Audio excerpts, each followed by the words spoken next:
ፊልሙ የሚጀምረው ዋና ገጸ ባህሪያችንን ሞሮውን በማሳየት ነው።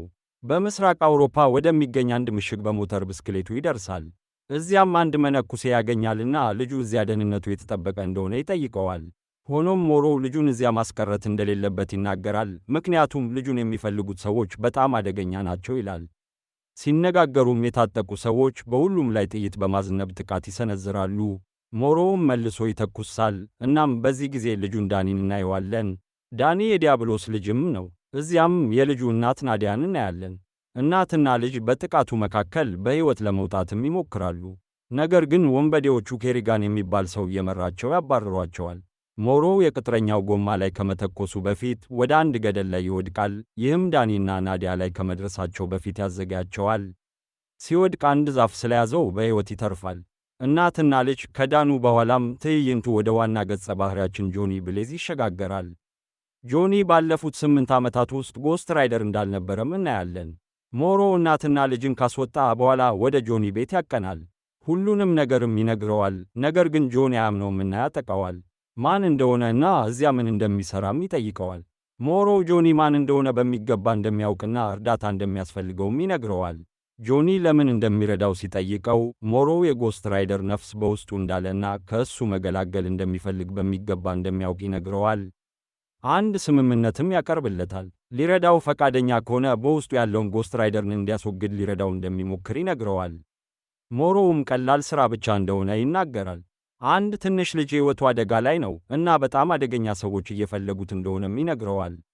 ጆኒ የልጁን ሕይወት ማዳን ከቻለ የራሱን ነፍስ የሆነችውን ነፍስ መልሶ እንዲያገኝ ሊረዳው እንደሚችል ይነግረዋል። ከዛም ጆኒም ይስማማል። ትዕይንቱም ወደ ናዲያና ዳኒ ይሸጋገራል። ለመትረፍ ሲሉም ሌቦች ሆነዋል። ነገር ግን በዚያች ሌሊት ኬሪጋንና ቡድኑ እንደገና ይከተሏቸዋል። ሁለቱንም ይዘው ወደ ዲያብሎስ ለመመለስም ይፈልጋሉ። በሌላ በኩል ጆኒ ብሌዝ አሁን ወደ ጎስት ራይደር መልክ ተለውጦ ተልእኮውን ለመጀመር ተዘጋጅቷል። እንደምናውቀው ጎስት ራይደርስ ክፋትን ማሽተት ይችላሉ። ጆኒም እንዲሁ ያደርጋልና ናዲያና ልጇ በኬሪጋን ሊተኮስባቸው ወደ ነበረበት ቦታ ይደርሳል። ጎስት ራይደርም ብቅ ይላልና ወዲያውኑ በዙሪያቸው ያሉትን ሰዎች ያጠቃል። ኬሪጋን በጠመንጃውና በራይፍሉ ተኩሶ ለመከላከል ይሞክራል፣ ግን ከንቱ ነበር። ኬሪጋን በፊቱ የቆመው ፍጡር የማይበገር መሆኑን አይቶ በድብቅ ከዚያ ለመውጣት ይቻለዋል። ይህ በእንዲህ እንዳለ አንድ የዳኒ ደም ጠብታ መሬት ላይ ይፈሳል። በዚህ ጊዜ ጎስት ራይደር ኃይሉን ማጣት ይጀምራል። ኬሪጋንም ይህንን አይቶ ተመልሶ ጆኒን እንደገና ያጠቃል። ትዕይንቱም ወደ ሆስፒታል ይለወጣል። ጆኒም በሆስፒታል ውስጥ ይነቃልና አንድ ነርስ እንዴት እንደሆነ ትጠይቀዋለች። ስለ ቁስሎቹ ስትጠይቀው ጥያቄዎቿን ለማምለጥ ይሞክራል እና ነርሷ ስትሄድ ጆኒ ከዚያ ለመውጣት ይቻለዋል። ናዲያም የምትደበቅበት ቦታ ስትፈልግ ያያልና ጆኒ ይከተላታል። ትዕይንቱ ከዚያ ወደ ኬሪጋን ይለወጣል። አሁን ልጁን ዳኒን ይዟል። የዚህ ታሪክ ዋና ዲያብሎስ የሆነውን ሮርክንም ይደውላል። እሱም የወንበዴዎቹ አለቃ ነው። ልጁን እንዳገኘውም ይነግረዋል። ነገር ግን ሮርክ ከዚህ በፊት ከተስማሙት በእጥፍ መክፈል እንዳለበት ይናገራል። ምክንያቱም ልጁን ብቻ እንዲሰርቅ እንደተነገረው እንጂ ጎስት ራይደርን ለመዋጋት እንዳልሆነም ይነግረዋል። ከዛም ሮርክ ልጁን ከፈለገ ኬሪጋን የሚጠይቀውን መክፈል እንዳለበትም ያሳስበዋል። ከልጁ ጋር ምን ማድረግ እንዳለበትም ይጠይቀዋል፣ ምክንያቱም እሱን እያስጨነቀው ነበር። ሰውየው ልጁን በስልክ እንዲያናግረውም ይጠይቀዋል። ልጁ ሮርክን ሲያናግር አንድ ቃል ብቻ ይናገራልና ልጁ ከፍተኛ ጩኸት ከሰማ በኋላ ራሱን ስቶ ይወድቃል። ኬሪጋንም በዚህ ይደነግጣል። ምን እንዳደረገም ይጠይቀዋል እና ሮርክ የዚህን ልጅ አካል ላይ መቆለፊያ እንዳደረገበት ይነግረዋል እና ጎስት ራይደር አሁን ይህን ልጅ ማግኘት እንደማይችልም ይጨምራል። ሆኖም ሮርክ ጎስት ራይደር ኬሪጋንን ሊያገኘው እንደሚችል ይገልጽለታል። ስለዚህ ሁልጊዜ ንቁ መሆንና ደህንነቱን ማጠናከር እንዳለበት ይነግረዋል። ሮርክ ልጁን በተቻለ ፍጥነት ለመውሰድ እዚያ እንደሚደርስ ያሳስባል። ጆኒ በሌላ በኩል ናዲያን ያገኛልና ለምን ከእሱ እንደምትሸሽ ይጠይቃታል። ናዲያን ትናንት ማታ እንዳያት ይነግራትና ልጁ የት እንዳለ ይጠይቃታል። ከዚያም ስለ ሰውየው ሙሉውን ታሪክ ትነግረዋለች። ናዲያ ኬሪጋን ለረዥም ጊዜ ሲከተላቸው እንደነበርም ትናገራለች። ኬሪጋን የቀድሞ ፍቅረኛዋ እንደሆነና አብረው ይኖሩ እንደነበርም ትገልጻለች። እሱ በጣም ሀብታም እንደነበረና ጠመንጃ፣ መኪናና ብዙ ገንዘብ እንደነበረውምና እነዚህን ሁሉ ነገሮች ስለሚያስፈልጓት ከእሱ ጋር ለመኖር እንደተስማማችም ትናገራለች። ከዚያም ጆኒ ዳኒ ልጇ እንደሆነ ይጠይቃታል እና ልጁ የሷ እንደሆነ ግን ኬሪጋን አባቱ እንዳልሆነ ትናገራለች። የልጁ አባትም ሮርክ ነው ትላለች። ኬሪጋን በሌላ በኩል ወደ ጓደኞቹ ያቀናል። እነሱም በከባድ ጥበቃ ስር ያሉና ከባድ ጥይት ያላቸው ነበሩ። ይህ በእንዲህ እንዳለ ናዲያ እና ጆኒ ስለ ኬሪጋን ብዙ የሚያውቅ ሰው ያገኛሉ። ሲያነጋግሩት ሰውየው ኬሪጋን ልጁን ወደ ገና እየተገነባ ወዳለ ሕንፃ እንደወሰደው ይነግራቸዋል። መረጃ ለማግኘት ሰውየውን ሲያሰቃየው ወደ ጎስት ራይደርም ይለወጣል። ነገር ግን ሰውነቱን ይቆጣጠራል። ምክንያቱም ሙሉ በሙሉ ወደ ጎስት ራይደር ቅርጽ ከገባ ለሁሉም ሰው ይጋለጣልና ለናዲያም አደገኛ ሊሆን ይችላል። አስፈላጊውን መረጃም ከሰውየው ካወጣ በኋላ ኬሪጋን በአሁኑ ጊዜ ወደ ተደበቀበት ቦታ ያቀናል። ጎስት ራይደርም በመንገድ ላይ እንዳለ ያውቃልና ለመዋጋት ይዘጋጃል። ኬሪጋን ከሮኬት ማስወንጨፊያ ጋር ጨምሮ ሰራዊቱን ያዘጋጃል። ይህም ጆኒን ማሸነፍ እንደሚችል ተስፋ ያደርጋል። ጎስት ራይደርም ብቅ ይላልና ጦርነት ይጀምራል። ናዲያ ዳኒን ነፃ ስታወጣ ጎስት ራይደር አንድ ትልቅ የቁፋሮ ማሽን በመንዳት ቅጥረኞቹን በቀላሉ ያሸንፋልና ኬሪጋንን ይጥላል። ናዲያ እና ዳኒ ሲያመልጡ ጎስት ራይደር ያገኛቸዋልና ናዲያን ለመግደል ይሞክራል። በማግስቱ ሦስቱም በሬስቶራንት ቁርስ ሲበሉ ጆኒ ልጁን ለማናገር ሲሞክር ልጁ ግን ፍላጎት ያለው አይመስልም።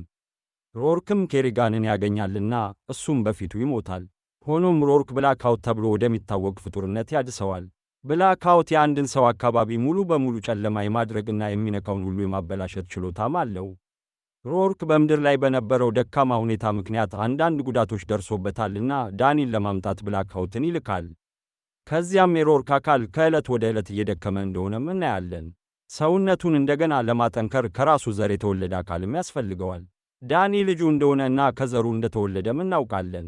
ስለዚህ በልጁ ላይ የአምልኮ ሥርዓት ማካሄድ ይፈልጋልና ሰውነቱን ወደ ራሱ ለመለወጥና በዚህ መንገድ ሰውነቱን እንደገና ወጣትና ጠንካራ ለማድረግ እንደሚፈልግም እናያለን። በሌላ በኩል ጆኒ፣ ዳኒ እና ናዲያ ወደ አሮጌው ምሽግ ያቀናሉ። ይህ በምስራቅ አውሮፓ ሲሆን ምሽጉም ጥንታዊ ነው። በዚያ ምሽግ ውስጥ ያሉ ሰዎች ልክ እንደ ቅድመ አያቶቻቸው ይኖራሉና ከዘመናዊው ዓለም ፈጠራዎች ጋር ምንም ግንኙነት የላቸውም። በምሽጉ ውስጥ ኤሌክትሪክ እንኳን የላቸውም። የሚጠቀሙበት ብርሃን ፀሐይን ብቻ ነው እና ማታ ላይ ደግሞ ጨረቃ።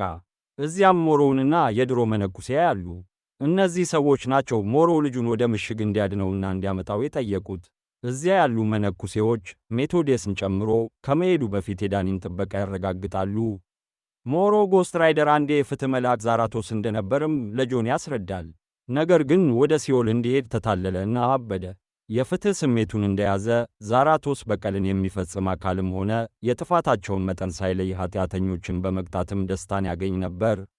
ጆኒ የመላእክት ደግ መንፈስ አሁንም መኖሩን ቢጠይቅም ጆኒ በተሳካ ሁኔታ ከጎስት ራይደር ጋር ይላቃል። ነገር ግን ሜቶዴስ ክህደቱንና ዳኒን ለመግደል ያለውን ዕቅድ ይገልጻልና ይህም ዲያብሎስ አካሉን እንዳይወስድና ከፍተኛ ኃይል እንዳያገኝ ለመከላከልም ነው ይላል።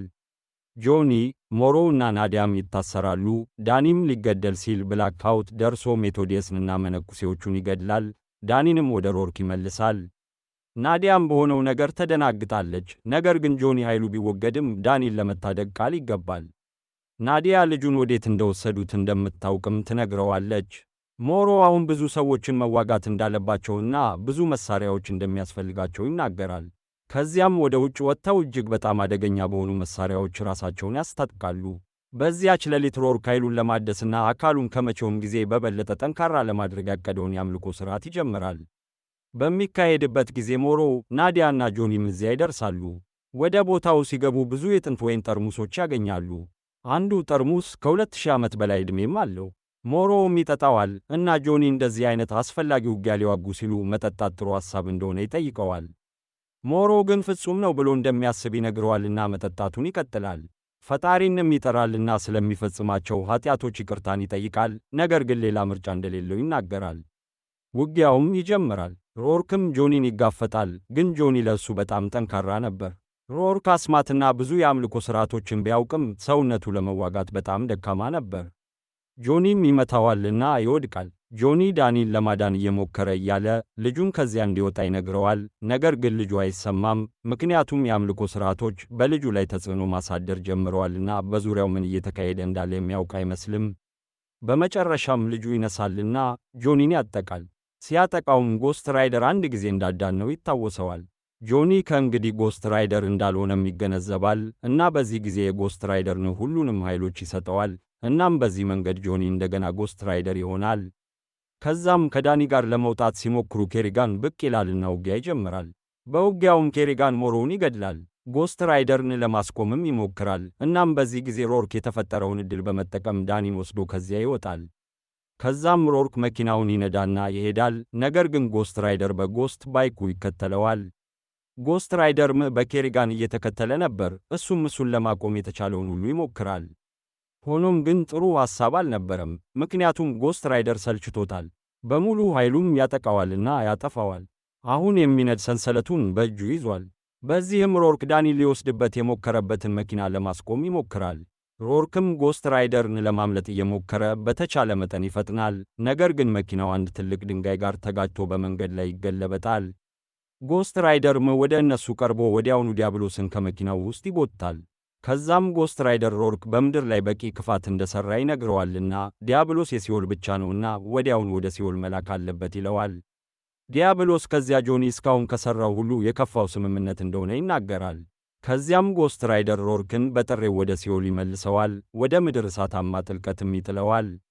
ናዲያም ትደርሳለች። ነገር ግን ጎስት ራይደር የዳኒን ሕይወት አልባ አካል ከመኪናው ፍርስራሽ ሲጎትት አይታ ታዝናለች። ናዲያም ልጁን ይዞ ሲመጣ አይታ ልቧ ይሰበራል። ልጁን ለማዳን የተቻላቸውን ያህል እንደሞከሩም ትናገራለች። ጎስት ራይደርም በዚህ ምክንያት ያዝናል። እናም በዚህ ጊዜ በሞሮ የተነገረውን ነገር ያስታውሳል። ጎስት ራይደር ኃይሉን ለማስወገድና ወደ ተራ ሰው ለመመለስ ሲሞክር እውነተኛው ጎስት ራይደር በምድር ላይ ለሰዎች ፍትህን ለመስጠት እንደተላከም ይነግራታል። ክፉ ኃይሎችን ለመዋጋት እንዳልተላከም ይጨምራል። ነገር ግን ከጊዜ ወደ ጊዜ ጎስት ራይደር ተለወጠ፣ ምክንያቱም ክፋትን የሚያሰራጩ ሰዎችን ብቻ መዋጋት ስለጀመረ እና ፍትህ እየተሰራጨ እንደሆነም አይጨነቅም ነበር። ለረዥም ጊዜም ንጹሐንን በማዳን ላይ አላተኮረም ነበር፣ ይልቁንስ መጥፎዎቹን በመቅጣት ላይ አተኩሮ እንደነበርም ይናገራል። ከዛም ወደ ቀድሞ ሁኔታው ሲመለስ ጆኒ የፍትህ መልአክ በውስጡ እንደገና ሲነቃ ይሰማውና ዳኒን ያድነዋል። ልጁም በመጨረሻ ይነቃልና ጆኒና ናዲያ በእፎይታ ይተነፍሳሉ። ጆኒም ሥራውን ስለሰራ ልጁን ስላዳነና ዲያብሎስን ሮርክን ስላጠፋ ወደ ነበረበት ይመለሳል። ከዛም የጎስት ራይደር ቢጫ ነበልባል ወደ ሰማያዊ ነበልባል ይለወጣል። ከዚያ በሰማያዊ ነበልባል ተውጦ ሞተሩን ይነዳል። ስለተመለከታችሁን እናመሰግናለን። እንደዚህ አይነት ተጨማሪ ቪዲዮዎችን ማየት ከፈለጉ ሰብስክራይብ ያድርጉ።